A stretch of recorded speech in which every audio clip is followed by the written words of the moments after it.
Times of Kenya. So there's this news about Morara Kebaso while he was in Taita Taveta County exposing a road which is 67 kilometers and it was budgeted for 5.3 billion Kenyan shillings. So here's the video.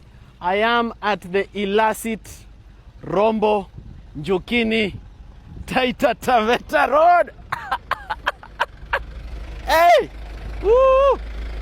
5.3 billion for 67 kilometer stretch from Ilasit through Rombo, Ntarara, Njukini, Taita Taveta. This road was costing 5.3 billion. And several years later, the road is still like this. You can see the dust. It is in the worst state ever. The contractor built a site house here. He also did some gabions and some small drainage and accesses and then left the site.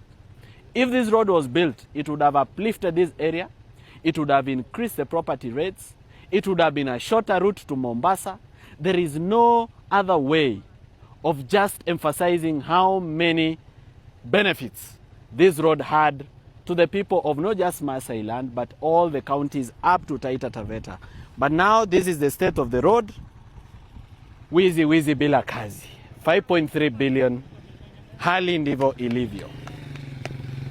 When you look at that road from that video in Morara Kebaso, it's a very tiny road and it seems like it's in a very remote area. And the first thing we can take note is that this road, if it could have been tarmac, it could have changed the impact of the economies or the communities around economically. Look how dusty the road is. That's the first thing we can notice. And another thing we can notice from that video is that the region is very marginalized. It seems like it's very remote, and a remote place without road is very dangerous. That means accessibility is very low, trade volume in that area is low, and there are some things which to access them, it might take them very heavy time or a lot of time. Look at the amount of time they will have to take, because you also say that if the road was to be done, it was to be a cheaper alternative to route to Mombasa from Taita. That means that there is another route which is being used instead of this one, which was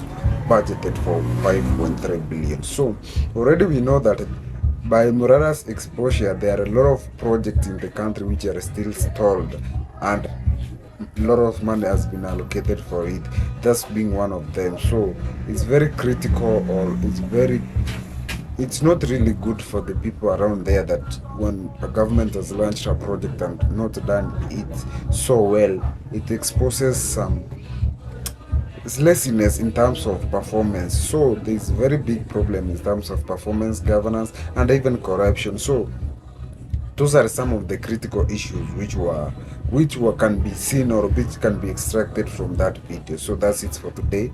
Make sure you keep it Times of Kenya.